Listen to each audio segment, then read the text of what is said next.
Hey guys, so I'm going to show you guys how to clean out your filters tonight. This is something that I typically do about every 3 weeks. The general rule is every 2 to 4 weeks you should at least rinse out your media. You never want to throw away your media until it's absolutely falling apart, which can take months to years depending on what type of media it is. You don't want to throw it away because that's where your cycle is, and if you throw away your media, you're throwing away your cycle. So what you want to do instead is just to rinse it all out in some tank water to clean it. And you can do this with cartridges as well. You just take them out and rinse them in the tank water and then put them back in. If you do have carbon in your cartridge, you'll want to just know that it'll be inactivated after about a month, and it can start to break down after several months, and at that point you definitely want to remove it from the cartridge, and you can just do that by cutting the cartridge open and emptying it out. But really the better way to go is to not use cartridges at all. If you're interested in that, I have a video on it. You should definitely check it out. But anyway, back to the task at hand. So I like to clean up my filters in my bathtub just because that way if I spill water or get things messy, I'm in the bathtub and it doesn't make a big deal. And I have a water source right here, so it just makes it a lot easier. I use tap water, dechlorinated tap water, to clean up my filter media because I don't use a typical siphon. I use a siphon that attaches to my sink, so I'm not filling up buckets with tank water. But if you're filling up buckets with tank water when you do your water change, you can easily just use that tank water to do this same thing that I'm going to show you here with tap water. So first thing I have is my bucket of tap water, and I'm going to put some Secum Prime in there to dechlorinate it.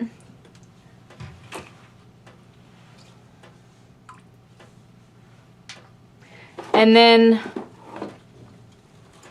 this is my hang-on back HOB canister filter.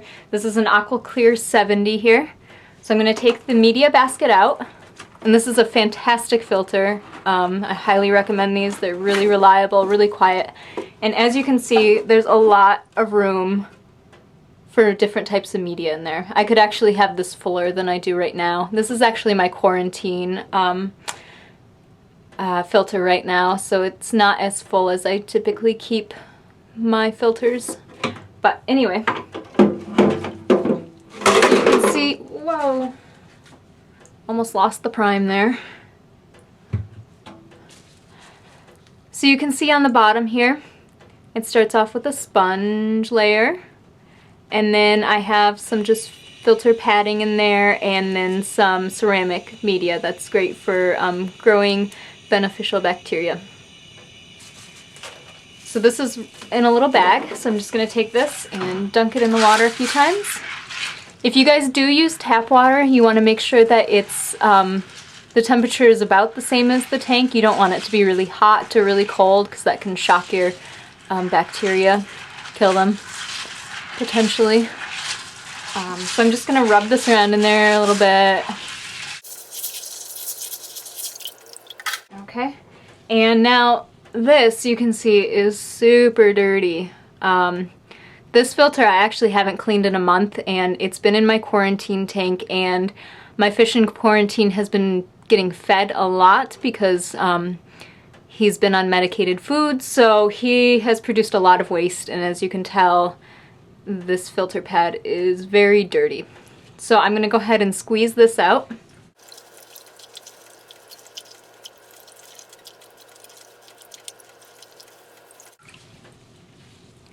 Beautiful blue, looks great. And the last is the sponge.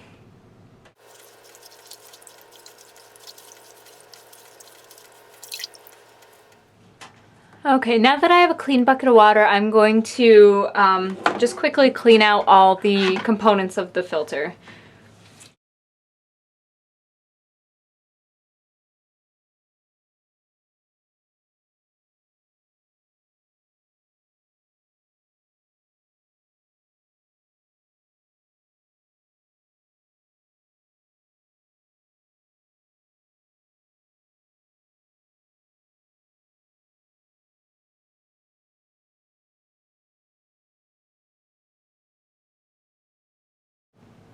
It's a good idea too to just check your impeller every once in a while. This isn't something that I do every time I clean my filter, but you know, every few months I like to just take it off, just like that. And just make sure that it's not gunky in there and that it's working properly, because if it builds up too much stuff in there, it can actually stop your impeller from working properly. So this slides right out. And I don't know if you guys can see this very well. I don't know how the lighting is in here, but there's definitely a little bit of gunk in there. So I'm just going to take a little brush and clean that out. And you want to be really gentle when you do this, because obviously there's some sensitive parts in there that you don't want to bend or break in any way.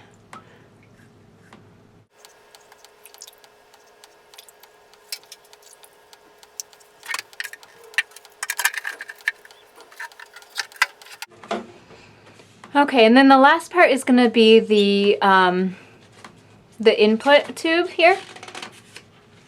And this just comes right apart. And I'm going to use this brush to just go through the tube and clean it out. I don't know how well you guys can see this, but there's definitely, you know, there's some gunk in there. It's not going to hurt anything, but it's just a good idea to clean it out once in a while.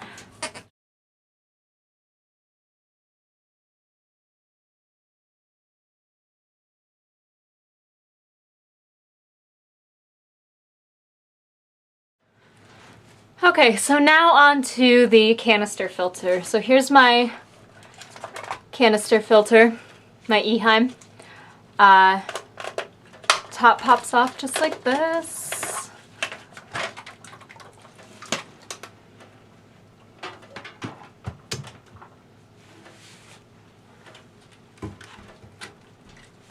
And this just pulls right out. So the first layer is a coarse pad that's going to get up any of the larger material in the tank, so you can see a bunch of gunk stuck right there. So I'm going to take this out and rinse this.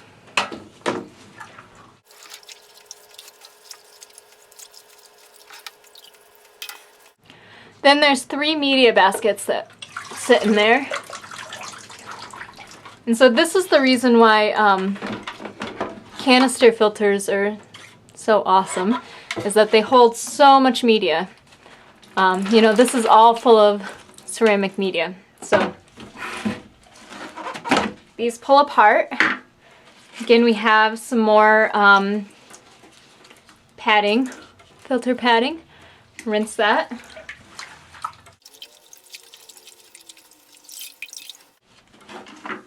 And then there's 3 layers of these ceramic media baskets. So I'm going to take these apart and rinse them as well.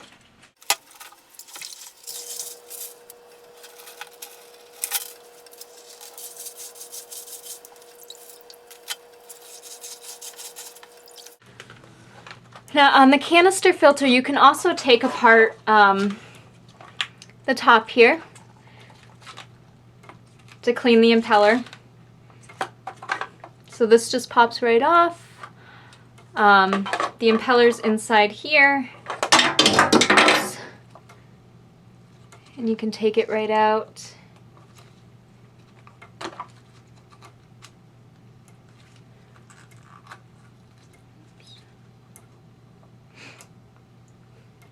So just like that.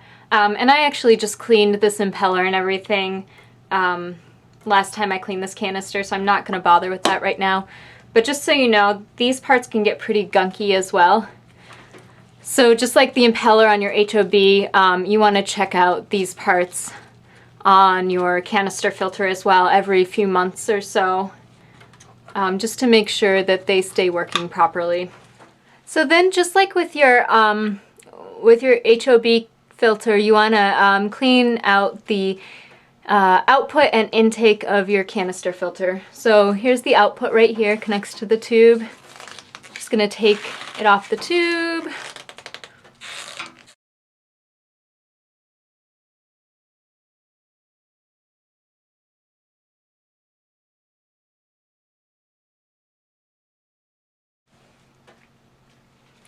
here's the input intake tube.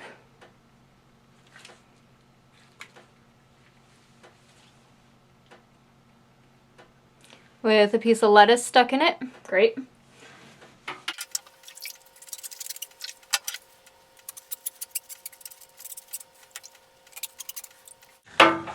And then the last part of cleaning your canister is cleaning the tubing, which is a huge pain. It's not something that needs to be done every time, again, that you clean your canister. I usually aim to do it every 3 months. And the reason for this is that the tubes get pretty gunky. Stuff builds up in them, and it can eventually, if you let it go over time, it can impede your the flow of your water.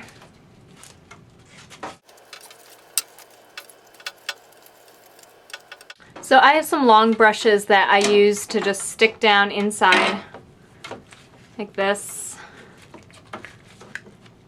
And I'll go from both ends.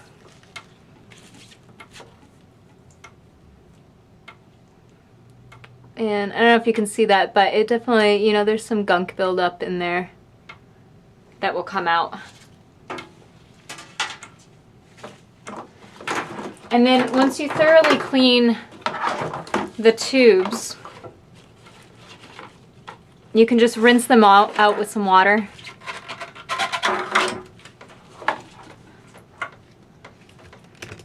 So I like to actually just stick them up in my in my faucet and turn the water on, and it'll run the water right through those tubes and rinse out anything that you might have loosened when you were using the brush to clean it out. Because if you don't do that, it will shoot out a bunch of gunk into your tank when you start the canister up again. So you want to make sure that everything that you've cleaned out of these tubes is really actually out of the tube. So that's about it. If you guys have questions, comments, please let me know. You know, cleaning your media is an important part of taking care of your fish tank. You don't want to overdo it though. You know, there's beneficial bacteria in there that are good for your tank, and you don't want to over clean your filters. It's okay for them to have some gunk in them, but you just want to maintain them so that they're working properly at all times.